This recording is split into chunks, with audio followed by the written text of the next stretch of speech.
Olá a todos, meu nome é Daniel Lourenço e antes de avançar na apresentação desse vídeo, eu quero deixar aqui registrado a imensa satisfação de fazer parte desse evento do webinário Cristianismo e Libertarianismo, evento idealizado e organizado pelo Carlos Xavier e pelo Rodson Cipriano, que além de serem pessoas incríveis, muito me honram com as suas amizades.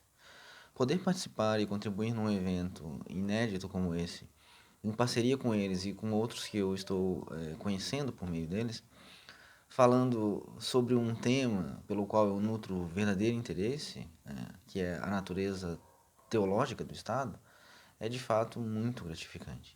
E eu peço a Deus que me ajude a fazer justiça ao evento com a minha palestra.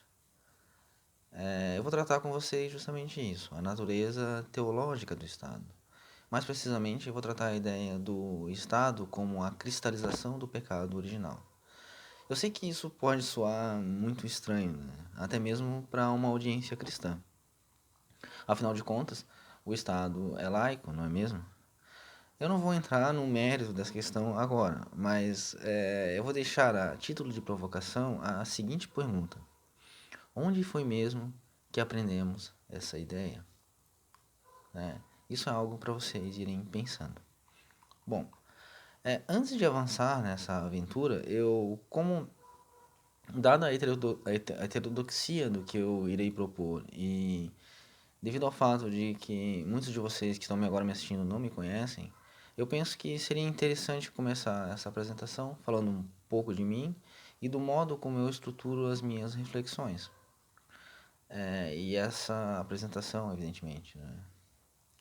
Como eu sou formado em filosofia clássica e eu sou cristão, um cristão do tipo que acredita naquilo que Paulo diz aos Coríntios sobre o poder da palavra para destruir sofismas, sofismas do tipo laicidade do Estado, tá?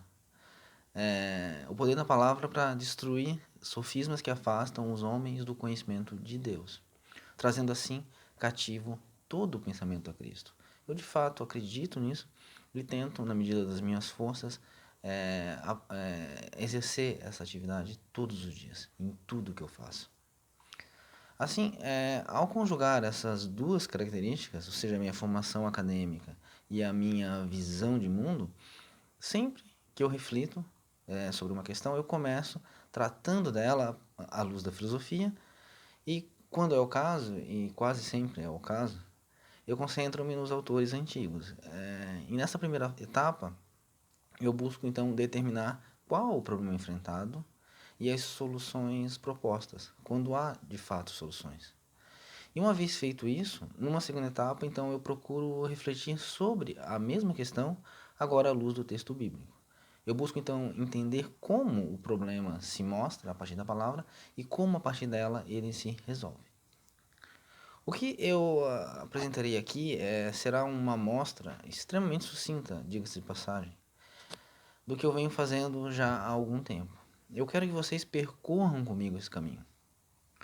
O caminho de uma reflexão filosófico-teológica sobre esse fenômeno que nós chamamos Estado, a fim de perceber o que ele é na sua origem e no seu propósito último.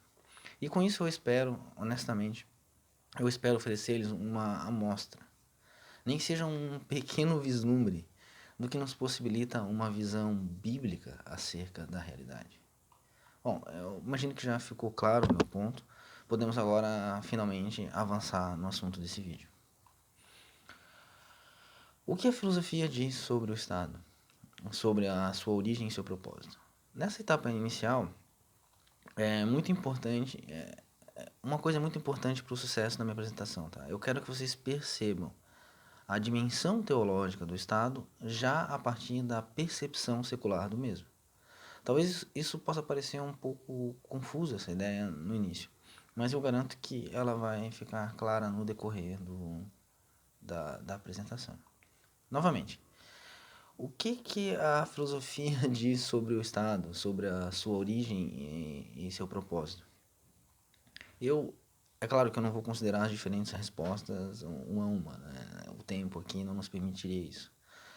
Será necessário apenas que nós tenhamos em mente alguns princípios primeiros, quatro, para ser mais preciso, que ao serem contrapostos, eles revelam uma contradição que subjaz todas as teorias políticas.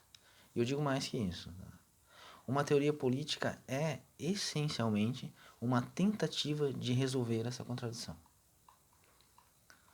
Os dois primeiros princípios eles são representados pelos termos natureza e lei.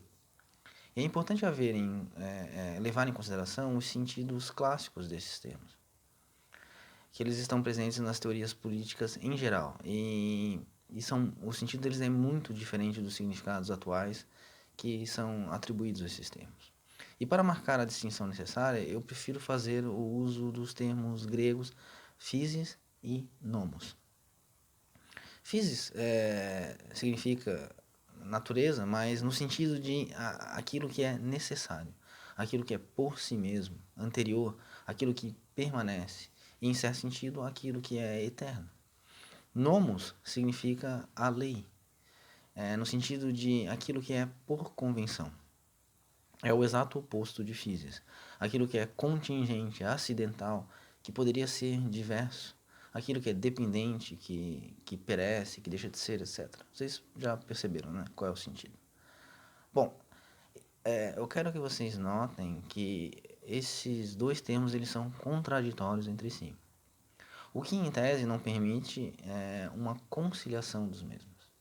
A rigor, uma lei natural, ou seja, uma convenção por natureza, é um completo absurdo.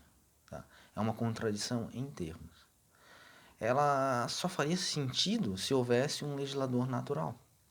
Isto é, um legislador que possuísse aquelas características de ser necessário, por si, eterno, etc.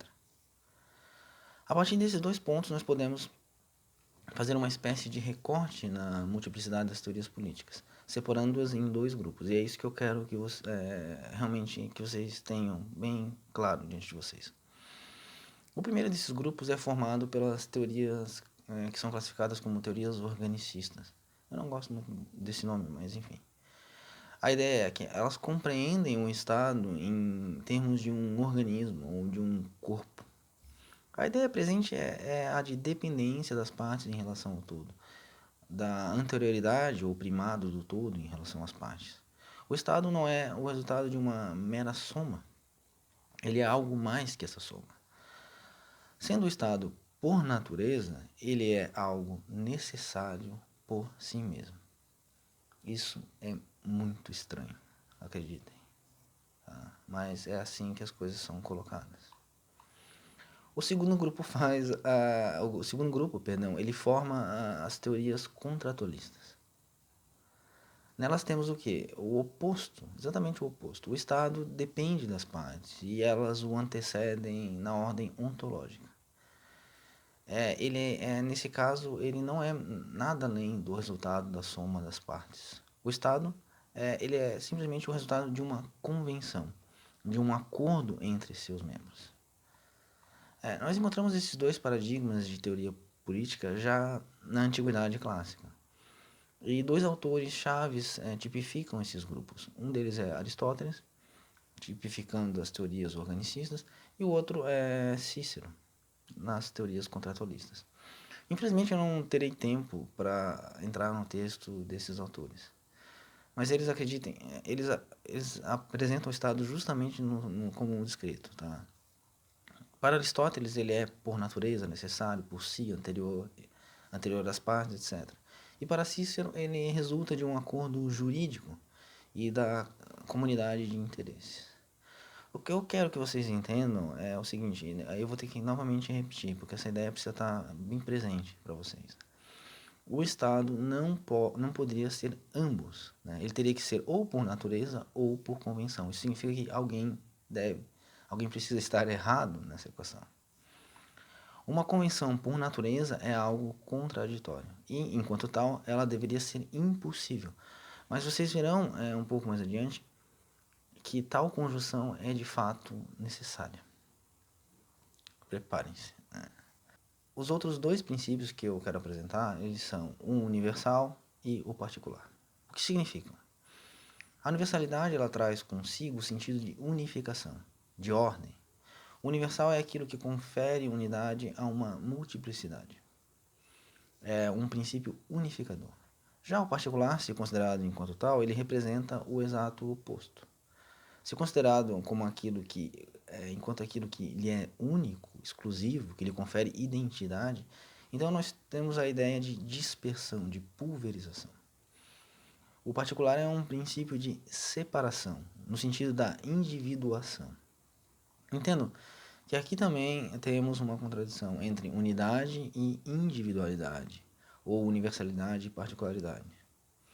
Em tese, essa contradição se dá em tese, né? E na história do pensamento filosófico, ela se mostrou de dificílima resolução, se é que foi resolvida. Traduzindo isso em termos políticos, nós temos aqui o que? A oposição entre coletivismo e individualismo. O que me interessa aqui é o quadro de oposição que surge quando conjugamos os pares natureza e universalidade de um lado e convenção e particularidade do outro.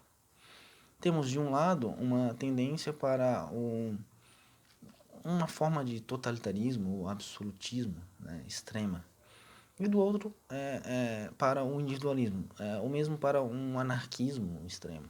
Eu uso esses termos por falta de algo melhor, tá, por hora. Bom, eu vou fornecer alguns exemplos para deixar um pouco mais claro o que eu estou tentando mostrar aqui para vocês, para ilustrar.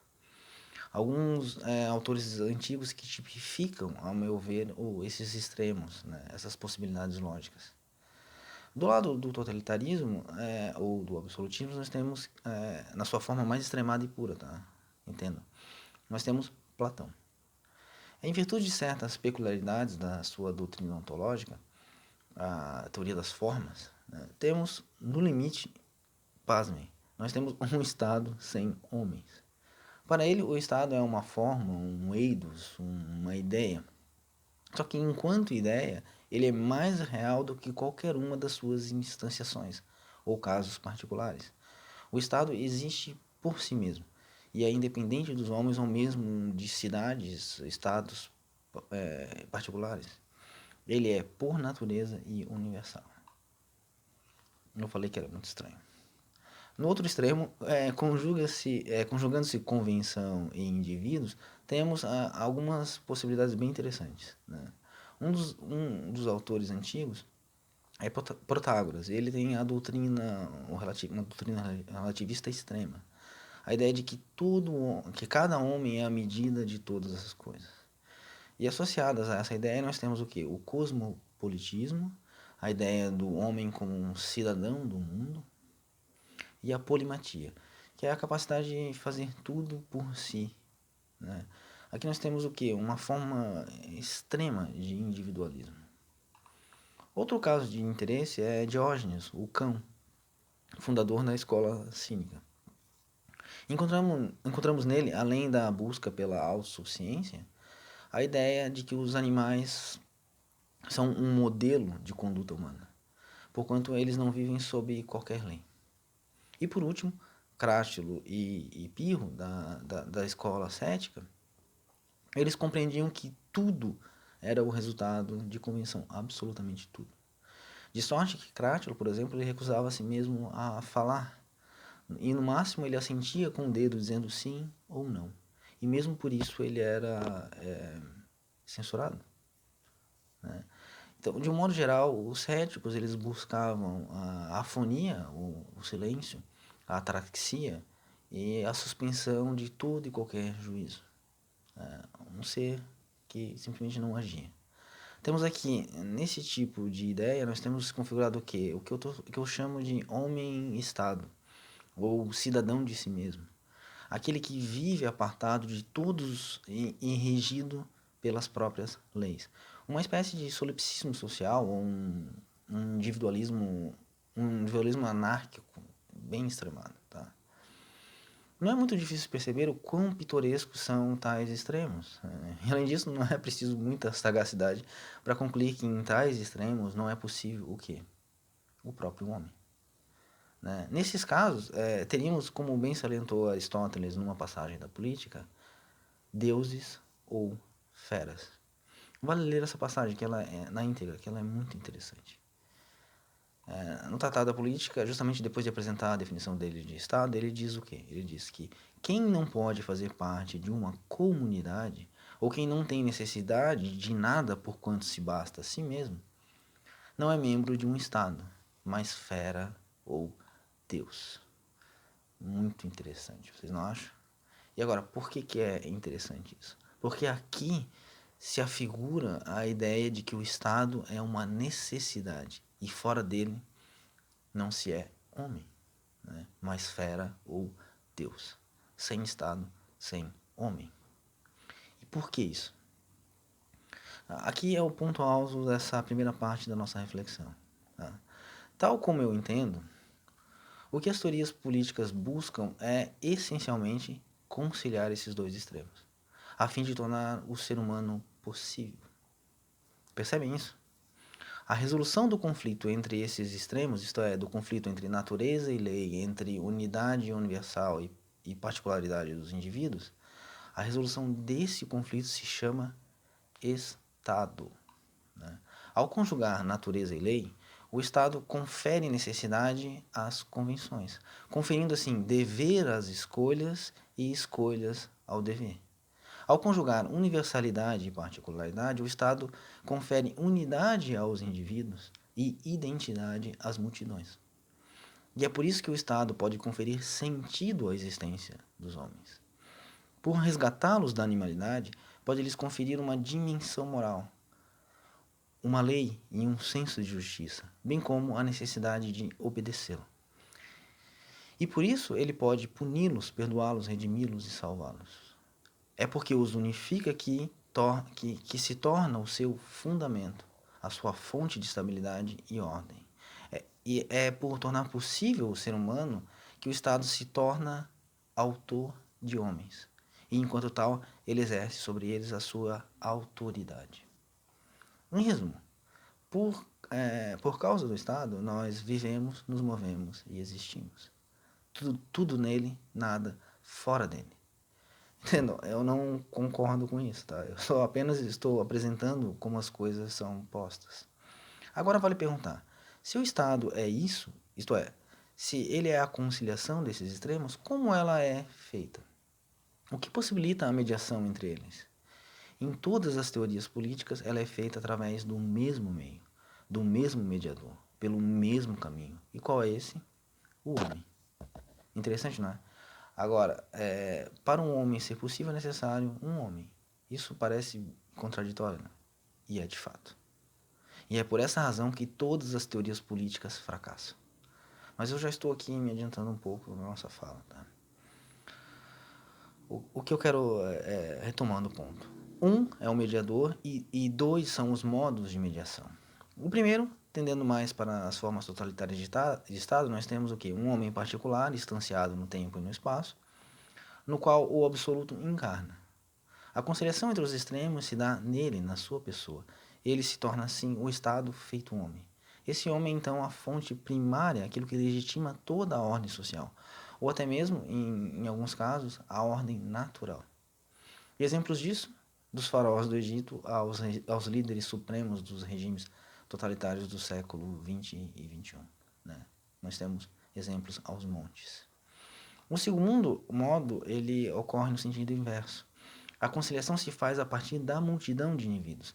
Deles emana uma entidade universal, que confere unidade aos mesmos. Chamamos essa emanação por diversos nomes, né? O povo, o constituinte, o legislador, ou qualquer outra dessas criaturas fantásticas que povoam a mente atormentada dos filósofos políticos.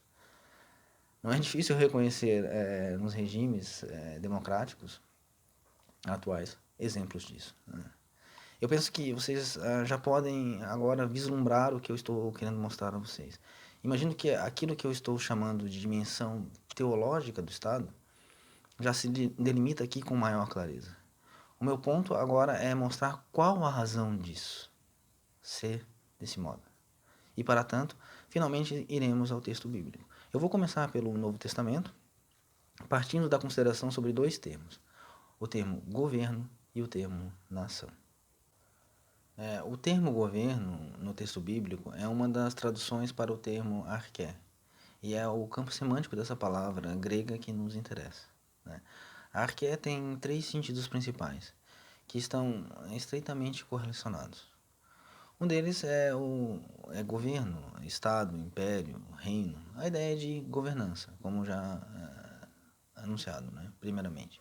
Agora, o segundo sentido é a ideia de pessoa, a pessoa que começa, a primeira na ordem de uma hierarquia, a ideia de líder, de magistrado, de autoridade em geral. E o terceiro sentido, que na verdade é o sentido primário desse termo, é princípio. Princípio e causa. Arqué é princípio. Princípio e governo. Eu preciso que vocês percebam a estreita relação entre essas ideias, entre princípio e governo. O que temos aqui é o quê? É aquilo que principia, que é a causa, o autor de algo, é também aquele que governa este mesmo algo. O autor governa e só ele tem autoridade para governar. O termo nação aqui ele é a tradução para diferentes termos gregos, né? E eu quero destacar dois deles. O primeiro, etnos, onde nós temos a palavra etnia. E a ideia dele, é claro, é nação, tribo, grupo de pessoas, uma multidão de indivíduos de uma mesma natureza ou gênero, mas ele tem a ideia de família humana. E ele é usado no Velho Testamento, na Septuaginta, para designar as nações estrangeiras em oposição à nação de Israel. O segundo termo é qual? É patria, onde nós temos a palavra pátria, ou patriarca. O sentido desse termo, é claro, é nação, povo, tribo, mas ele também tem a ideia de quê? De linhagem que retrocede, a algum progenitor. A ideia de uma origem comum. E ele tem o sentido também de família. Então, percebam, eu preciso que vocês tenham presentes essas relações, tá? Sim, bem claras elas. As relações entre os sentidos desse termo. Temos o quê? A relação entre família, nação e origem comum, né? O modo como esses termos se entrelaçam. E percebam que, mesmo no termo etnos, nós temos o quê? A ideia de nação, família e origem comum. No termo patria, nós temos essa mesma relação. E ela é mantida justamente o quê? Ela é unificada pelo sentido, pelo único termo utilizado para elas. E o mesmo ocorre com o termo arqué, em que nós temos a ideia de princípio e governo. No português essa ideia fica distanciada, porque nós temos palavras diferentes. Mas no grego a união de sentido é preservada. Dito isso, eu quero agora partir para a consideração de algumas passagens do Novo Testamento em que esses termos justamente aparecem. E eu vou começar pelo termo patria. Em Efésios 3, 14 e 15, nós temos uma ocorrência-chave. E ela vai ser o modelo, né? Vai ser o arquétipo para toda a chave hermenêutica, para a gente interpretar todo o Novo Testamento. Entendo a interpretação que eu estou fazendo, tá? Nessa passagem, Paulo diz o quê? Ele diz que toda patria, toda nação, toda família, toda paternidade, esses são os usos que nós temos, as traduções que nós temos nas diferentes Bíblias, tá? Que toda patria, tanto dos céus quanto da terra, tomam seu nome do Pai, o Pater. Toda patria deriva do Pater. Não é interessante isso? E bastante óbvio, né? Paulo nos revela nesse versículo que o Pai, Deus, é o arquétipo de toda a paternidade. Em Deus está o princípio de todas as nações, de todas as famílias. Agora, notem algo muito importante. Tá? Paulo não está dizendo que tudo que denominamos patria vem de Deus, né? Na verdade, ele está nos fornecendo um critério para determinarmos o que é e o que não é uma nação, uma família. Deixa eu dizer isso de novo, tá? Porque isso é de fato muito importante. Toda pátria deriva de Deus, significa que só aquilo que deriva de Deus é considerado pátria. Para ser pátria é preciso ter sua origem em Deus. Vocês perceberam a diferença? É uma diferença muito grande, não é mesmo? Estabelecido esse ponto, eu quero avançar agora para Hebreus 11, numa passagem em que esse vocábulo, essa ideia de pátria, ela, uma vez mais, ela aparece. Nesse capítulo nos é revelado que Deus retirou Abraão de sua parentela, do seio da sua família, e o levou para o ermo, para o campo. E ele foi para lá sem saber para onde se dirigia. E aí diz na sequência aqui o quê? Que pela fé ele se tornou estrangeiro e peregrino na terra da promessa. E diz ainda: Abraão, com seus herdeiros e a sua descendência, Isaac e Jacó, eles habitaram em tendas na própria terra, que como se fosse em terra alheia. E assim fazendo, eles manifestaram estar o quê? Procurando uma pátria. Não aquela de onde eles saíram, porque poderiam voltar, mas eles aspiravam a uma pátria superior, uma pátria celestial, isto é, uma pátria feita do alto. Eles aguardavam a cidade Apólis, Apólis que tem fundamento, da qual Deus é o arquiteto e o edificador. Vocês percebem isso? O que está acontecendo aqui? Deus os tornou estrangeiros e peregrinos, os retirou do seio da sua nação, para que eles se tornassem parte de uma nova nação, de uma nova pátria, uma que seria feita dos céus. Agora, tendo isso em vista, eu quero voltar para Efésios, no capítulo 2, porque nessa epístola o Paulo está falando aos gentios, isto é, aos membros de uma nação estrangeira, de um etnos. Ele diz o quê?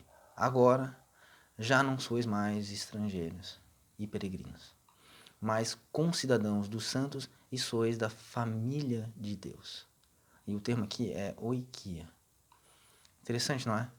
Deus está constituindo uma família, uma pátria. Agora, o ponto-chave é saber como isso está sendo feito por ele, né? Nós vimos anteriormente o quê?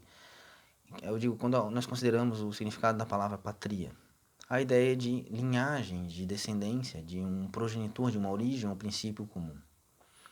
Então, para que Deus forme uma família, para que o pátria produza uma pátria, ele deve, obviamente, gerar filhos, não é? A pergunta agora é: como ele faz de filhos de outras pátrias seus filhos? Como ele nos faz filhos dele? Essa é a pergunta. Então, naquela passagem da carta de Hebreus, em Hebreus 11, que nós vimos ainda há pouco, ali nós temos um indício de como isso começa a ser feito, né? Deus nos tira da nossa pátria atual e nos torna o quê? Estrangeiros e peregrinos. Ele nos torna, por assim dizer, órfãos. Paulo, em Efésios, voltando para Efésios, né, ele diz o quê?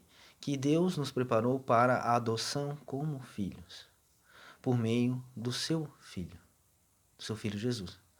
Informação que ele repete em Romanos 8, quando ele diz que Deus nos preparou de antemão uma forma, a forma de seu Filho, para que fôssemos conforme ele. E em Coríntios, 2 Coríntios 3, perdão, ele diz o quê? Que nós somos de fato continuamente transformados na imagem dele. Quer dizer, isso está acontecendo agora. Notem isso. Deus nos faz, por meio de seu Filho, seus filhos. É assim que ele forma a sua pátria. É assim que ele forma a sua família, a sua nação santa, como diz Pedro na sua primeira epístola. Agora, entendam, se Cristo é o princípio de nossa geração como filhos de Deus, se ele é o nosso autor, então ele quem tem autoridade sobre nós. É ele quem nos governa, é ele quem é o nosso Senhor. E por essa razão Pedro diz que somos povo de propriedade exclusiva de Deus. E Paulo diz aos Coríntios, na sua primeira carta, que ele diz a eles que eles foram comprados pelo mais elevado preço, assim que não se tornassem servos de homens. Pense comigo, se somos de Cristo, exclusivamente dele, não é lógico concluir que só ele pode nos governar e que nós não somos servos de mais ninguém? Mas não é só isso, ainda tem mais, né? Em 1 Colossenses 15, 17, temos a seguinte informação, a seguinte revelação, perdão. Paulo diz: Ele, Cristo, é imagem do Deus visível, o primogênito de toda a criação, porque nele foram criadas todas as coisas que há nos céus e na terra, visíveis e invisíveis, sejam tronos, sejam dominações, sejam governos, sejam potestades, sejam governos, né? Tudo foi criado por ele e para ele, e ele é antes de todas as coisas, e todas as coisas subsistem por ele. Então, todos os critérios que a gente falou antes da questão de natureza e de lei estão presentes aqui. Se assim é de fato, o que nós podemos deduzir? que Cristo governa sobre tudo e todos. Isso é muito óbvio, não é? Agora, temos uma questão muito interessante associada a essa. O fato de termos sido comprados e sermos propriedade exclusiva de Deus. Comprado aqui significa resgate, tá? Um preço que foi pago para nos resgatar de um cativeiro. Essa é a ideia. E qual foi esse preço, né? E por que ele teve que ser pago? Comecemos pela segunda pergunta. Ainda dirigindo-se aos Efésios, Paulo nos ensina o quê? Que todos nós, os gentios, vejam, nós somos os gentios, tá? Estando sem Cristo, éramos afastados da comunidade de Israel, da politeia de Israel. Éramos sem Deus no mundo. Essa frase é muito bela. E ao mesmo tempo ela é muito terrível. Né? Sem Deus no mundo. Éramos, na verdade, seus inimigos. Mas fomos reconciliados pelo sangue de Cristo, por intermédio da cruz, feitos um só povo, uma só família de Deus. Pelo intermédio da cruz. Em 1 Colossenses ele acrescenta que, por meio de Cristo, Deus reconciliou consigo mesmo todas as coisas, tanto as que estão na terra como as que estão nos céus. O termo em destaque aqui é reconciliação, catalage, tá? No grego. Ele tem a ideia de que? De troca por valores equivalentes, ajuste de diferença, uma restauração a uma situação anterior que era favorável. A reconciliação feita, ela não envolve apenas o ser humano, entendam? Em Romanos 8, Paulo nos diz que toda a criação arde em expectativa pela revelação dos filhos de Deus. Toda a criação, a um só tempo, geme e suporta angústias até agora. Aguardando o quê? Aguardando a adoção dos filhos, a redenção do nosso corpo, na esperança de que ela também seja redimida do cativeiro da corrupção, para a liberdade da glória dos filhos de Deus. Vocês percebem o quão extraordinário é isso aqui? Né? Abrindo um parênteses, né? Nós temos aqui uma ressonância muito interessante e que explica o porquê da ecologia ser uma questão de Estado. O Estado como salvador da natureza. Mas isso é um assunto que eu vou ter que deixar para uma outra ocasião. Bom, o que temos, né? Temos a necessidade de conciliação, a necessidade de conciliação com Deus, perdão. A conciliação entre Deus e o homem, entre ele e nós, entre o absoluto e o contingente, entre o universal e os particulares, entre o eterno e o temporal. Entre aquilo que é sempre e absolutamente e aquilo que depende dele. E como essa conciliação é feita? Cabe perguntar. Ou melhor, como essa reconciliação é feita? A resposta é: só há um mediador entre Deus e os homens, Cristo Jesus, o homem, o Deus que se fez carne e habitou entre nós. O homem depende da reconciliação dele com Deus para que ele possa simplesmente ser, permanecer. Sem Deus, sem homem, sem Cristo, sem reconciliação. Nele temos o princípio, a fonte de toda a ordem, do significado, do propósito, da justiça, da lei, da bondade, da beleza, do amor, etc. Isso se deduz logicamente do fato dele ser a causa de tudo. E bem como de outras tantas passagens do texto bíblico. Aquele que nos salva, nos redime, nos julga, nos pune, nos dá a vida. Nele vivemos, nos movemos e existimos, como bem falou Paulo aos atenienses. Né? Eu penso que isso ficou bem claro, né, até aqui, não é? Eu digo, quanto aos paralelos do que foi apresentado anteriormente sobre o Estado. Está ficando evidente aqui a sua natureza teológica, não está? Bom, chegou finalmente o momento em que vamos unificar essas duas coisas. E, para tanto, devemos responder mais algumas perguntas. Por que devemos ser reconciliados? Essa é a pergunta. E por que somos tirados de dentro de outras nações para sermos gerados nação de Deus? A resposta para essas indagações está no princípio, né, na gênese de todas as coisas. E vamos, portanto, agora considerar o primeiro livro da Bíblia, o livro de Gênesis. Tá certo? Então, vamos lá. No princípio, Deus fez os céus e a terra. No princípio, isto é, em Cristo. Acho que isso já ficou bastante claro, né? Em Cristo, Deus fez os céus e a terra. Entenda que trata-se aqui de uma criação ex nihilo, ou seja, a partir de absolutamente nada que não seja Ele. E disso se segue o quê? Que a autoridade absoluta sobre tudo. É disso que se segue uma criação ex nihilo.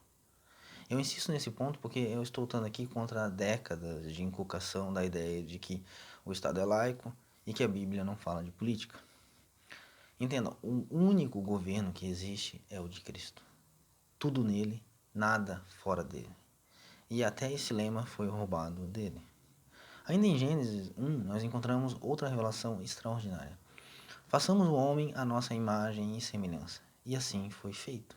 Homem e mulher.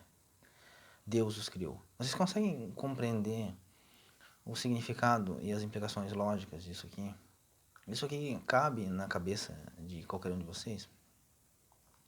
Eu confesso que na minha cabeça isso eu tenho dificuldade.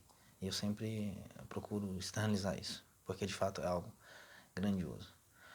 Vocês percebem o valor e a dignidade incalculáveis que isso confere a todos nós? Imaginem qual seria o preço pago pelo resgate de algo tão precioso, caso isso se perdesse. Ainda em Gênesis, no mesmo fôlego, Deus ordena ao homem três coisas: multiplicar e povoar a terra, dominar e sujeitar a terra, cultivar a terra.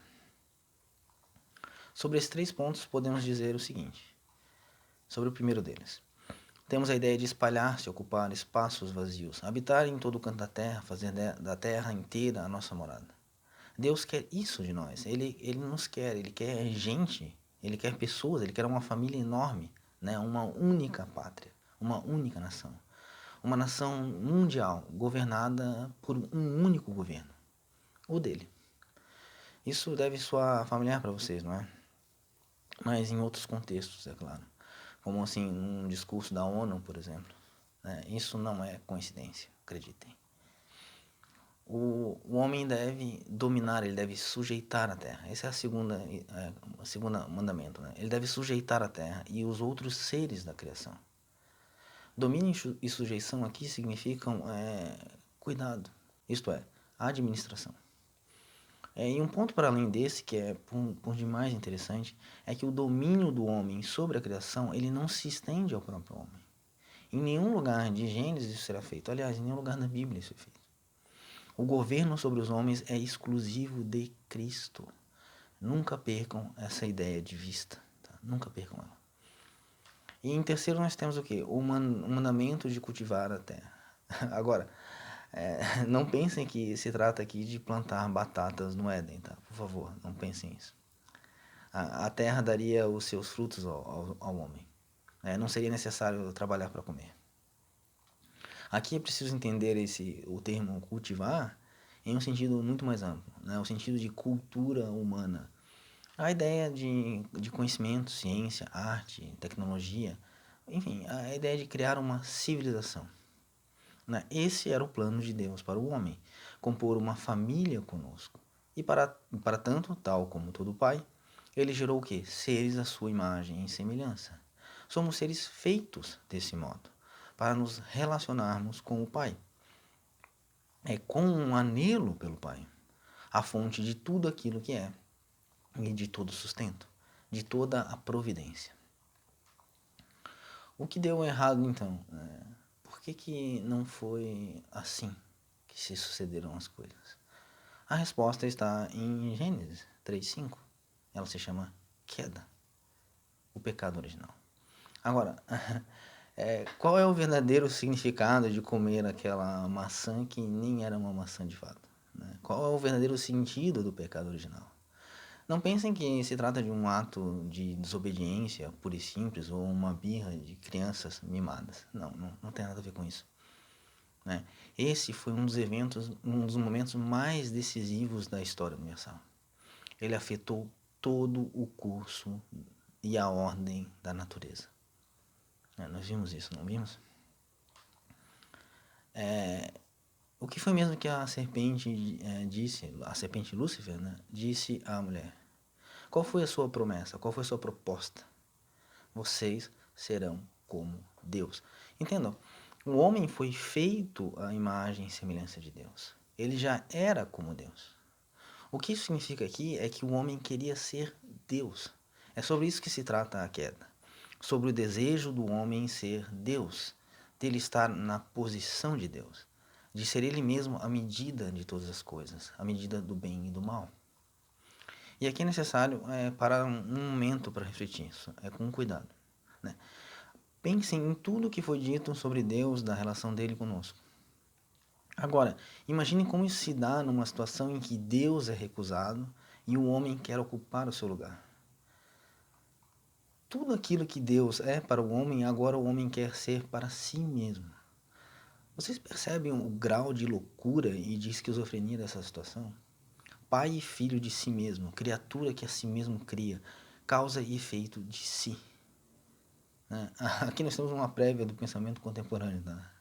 Bom, isso é só uma brincadeira, mas que é muito sério. Né? Nós nos tornamos o quê? Contradições em ato. E uma só contradição, isso foi bem estabelecido na filosofia, tá? Com Aristóteles, uma só contradição, se ela fosse real, é capaz de destruir toda a ordem do cosmos, toda a ordem da natureza. Nem sabia ele que ele estava certo, né? Que isso de fato está acontecendo. Bom, como o homem busca resolver essa contradição? Como ele busca salvar a si mesmo da morte, da completa e inequívoca aniquilação? Muitos são os nomes dados para essa tentativa, tá? Muitos mesmo. Mas o mais familiar para nós todos é Estado. E o segundo nome mais familiar é religião, né? Entendam, isso é o Estado na sua dimensão teológica, a condição do homem caído, de cada homem. Do momento da queda em diante, agora nós temos o quê? Nós temos duas histórias paralelas. A do estabelecimento de uma pátria celeste e a construção de uma pátria humana. E isso perfaz toda a narrativa bíblica, isto é, toda a história humana, do Velho ao Novo Testamento, do princípio até o fim do mundo. O que fez Deus? Qual foi a sua providência? Tão logo o homem caiu, Deus providenciou a sua subida aos céus. Ele começou a preparar o caminho para estabelecer uma pátria, uma família celeste, nas bases corretas, aliás, no único fundamento possível, Cristo, um fundamento que vem do céu. Percebem a beleza disso? Tal como a escolha pela queda foi livre, assim também deve ser a escolha pelo retorno ao Pai. Isso sabe, isso é muito precioso. Isso tem que ser entendido. Deus começa, a partir dessa ideia de escolha, ele começa então a ensinar sobre Cristo. E isso é feito por diferentes tipos, diferentes modos, né? Diferentes exemplos tipificam o seu filho. O primeiro deles Deus mata um animal e cobre o homem com a sua pele, tipificando aqui o cordeiro. Isso acontece logo depois do pecado, com Adão e Eva. E o que o homem faz? Ele começa a fazer política. Eu sei que isso vai soar muito inusitado para vocês, mas acreditem, eu posso mostrar, e eu vou mostrar isso para vocês. Qual foi o primeiro ato político de Adão? Qual foi? Primeiro, o que ele fez? Ele cobriu o seu estado de desgraça com as folhas da videira, enquanto Deus o cobriu com o quê? Com a pele do cordeiro. Né? Saibam que a videira é uma das árvores que tipificam a nação de Israel, o Israel étnico. Né? E ato contínuo a esse, qual foi? Adão começou a construir a sua própria pátria, a sua própria família. Né? Adão gerou quem? Gerou Caim, o primeiro filho nascido do pecado. E Caim herda a função do pai, de cultivar a terra. Depois dele nasce Abel, o pastor de ovelhas. Abel oferece um cordeiro em sacrifício a Deus, claramente tipificando Cristo. Né? Caim oferece o quê? Um sacrifício nos seus próprios termos. Ele quer reestabelecer ao seu modo a relação com Deus. Ele oferece frutos da terra. É muito interessante isso. Vocês percebem aqui as duas famílias sendo construídas, não é? A do homem e a de Deus. Na sequência, Deus tenta ensinar Caim o modo correto sobre como fazer isso, por meio da morte do cordeiro. Ele diz a Caim que do modo correto, isto é, em Cristo, ele poderia governar sobre o pecado, que de outro modo o destruiria. Percebam, Caim poderia em Cristo governar sobre si mesmo. sobre a terra e sobre si mesmo. É sobre essas coisas que o homem deve governar. E qual foi a resposta de Caim? Ele levou o pastor de ovelhas para o ermo, para o campo, elevou-se acima dele e o matou. A resposta de Caim foi a total e completa recusa da oferta de Deus, de fazer parte da pátria dele. E o que Caim faz? Caim, mortificado pela angústia e pelo medo, não pelo arrependimento. Agora ele teme os homens, ele teme ser morto por eles. Notem que Caim não teme a Deus, mas aos homens. Percebem que aqui a relação já vai sendo transferida? E o que Deus faz? Ele coloca um sinal em Caim, que ao meu entender está tipificando Cristo, dizendo que por causa daquele sinal ele não irá morrer, por causa de Cristo. E o que Caim faz? Ele não confia em Deus. Ele não acredita na salvação pelo Cordeiro. Então Caim começa a sua própria pátria, a sua própria família. Ele constrói uma cidade. Isso não é interessante? Vejam, a primeira cidade foi construída por Caim, o homicida, o assassino de homens. No hebraico, isso fica mais interessante porque no hebraico a palavra cidade ela significa angústia, local de agitação, local de vigilância, uma fortificação. O que vocês acham disso? Percebem? A solução de Caim para o problema do pecado foi construir uma cidade. Ali, naquele lugar de angústia, de agitação, ele os podia vigiar e dominar. Lembrem que o mandamento de Deus era qual? Era povoar a terra, multiplicar e povoar. E o que Caim faz? Ele concentra todo mundo no mesmo lugar. Isso é o contrário do que Deus tinha planejado. Bom, o mundo de Caim, ele progride, de fato, ele exerce um mandato cultural, mas nos seus próprios termos. Surge a pecuária, o domínio sobre os animais, as artes e a música, a metalurgia, ferramentas, armas, as tecnologias se desenvolvem.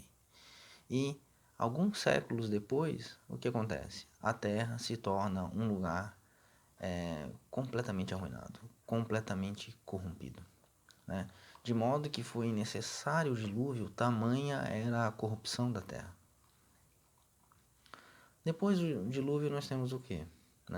Noé, e ele planta uma vinha, e ele bebe o sumo da videira, tipificando aqui mais uma vez Cristo. Ele inicia o cultivo da terra no fundamento certo. E o que faz um dos seus filhos? Cã. Cã, ele zomba de seu pai. E mais uma vez a pátria de Deus é rejeitada. Noé, por essa razão, Noé amaldiçoa Cã. Ele diz que os seus descendentes seriam servos de servos, ou seja, eles seriam escravos de homens. E o que Cã faz? Cã faz política, só que agora num nível totalmente novo. De sua descendência, sai Nimrod, o precursor dos construtores de cidade, como a Bíblia diz. O homem que, segundo a tradição, construiu Babel, a torre que se eleva da terra aos céus. Nimrod, ele tenta criar uma pátria universal, um governo mundial, que ele tenta fazer uma grande família, uma família mundial, que levaria o homem à sua condição pretendida. De Cã saem os cananitas, os assírios, os egípcios, os babilônios, os filisteus e entre tantas outras nações, todas elas inimigas declaradas da nação de Deus.